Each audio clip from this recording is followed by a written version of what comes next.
বাংলাদেশের মতো একটা মুসলিম প্রধান দেশে যারা হিজাব মেনটেন করেন তাদেরকে কী ধরনের হেনস্থার শিকার হতে হয়েছে আমরা বিগত সময়গুলোতে দেখেছি। দেশের প্রত্যেকটি নারী তার অধিকার বলে হিজাব মেনটেন করতে পারবে। হিজাব র্যালিতে অংশগ্রহণ করছি, রিলেটেড কিছু প্লে কার্ড আছে। দ্বিতীয়ত আমাদের একটা মানববন্ধন করার কথা ছিল, তো সেই মানববন্ধনটা আমরা এখনই করছি। এবং তৃতীয়ত আমাদের আজকের আয়োজনের প্রধান আকর্ষণ হিজাব ডে উপলক্ষে হিজাব symbol of pride and freedom এই টাইটেলের উপর একটি সেমিনার।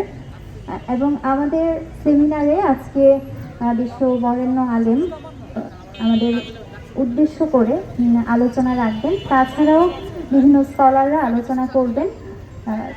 মূলত ডাকসু এই কার্যক্রমের মাধ্যমে পুরো দেশবাসী সহ দেশের বাহিরে যারা আছে তাদের কাছে বার্তা দিতে চাই যে হিজাব নারীদের জন্য একটি পোশাকই না, এটা নারীদের জন্য আত্মমর্যাদা, এটা নারীদের অধিকার।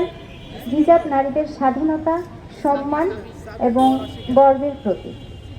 আমরা দেখতে পাই যে ইসলাম ধর্মের অনুসারী যারা তাদের নারীদের জন্য একটি অত্যাবশ্যক অংশ হচ্ছে হিজাব। এবং এই হিজাব মেনটেন করতে গিয়ে কত নারীদেরকে, আমাদের কত মা বোনদেরকে অত্যাচারিত হতে হয়েছে ওয়েস্টার্ন কান্ট্রিগুলোতে, মানে যেখানে হিজাবটাকেই সন্দেহের চোখে দেখা হয়। টানা তৃতীয়বার অর্জন করেছে দেশের সেরা সুপার ব্র্যান্ড স্বীকৃতি বসুন্ধরা টিস্যু।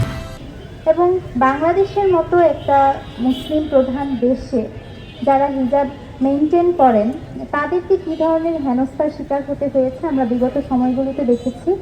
এবং আমরা আশা করেছিলাম জুলাই পরবর্তী সময়ে মানে এই যে একটা কালচার আমাদের দেশে বিল্ড আপ হচ্ছে, এই কালচার থেকে আমরা বের হতে পারবো। কিন্তু দুঃখজনক হলেও সত্য, কিছু কিছু মানুষ সেই কালচারটাকে জিইয়ে রাখার চেষ্টা করছে। তো আমরা আজকে এই আয়োজনের মাধ্যমে স্পষ্ট বার্তা দিতে চাই যে হিজাব আমাদের অধিকার, হিজাব আমাদের সম্মান। এই অধিকার আমরা সৃষ্টিকর্তা থেকে পেয়েছি, একজন নারী হিসেবে পেয়েছি। তো এই অধিকারের জন্য আমরা যে রাস্তায় কথা বলছি, লড়াই করছি, এটা কখনোই কাম্য না। আমরা এই বার্তা দিতে চাই যে দেশের প্রত্যেকটি নারী তার অধিকার বলে হিজাব মেনটেন করতে পারবে, নিকাব মেনটেন করতে পারবে।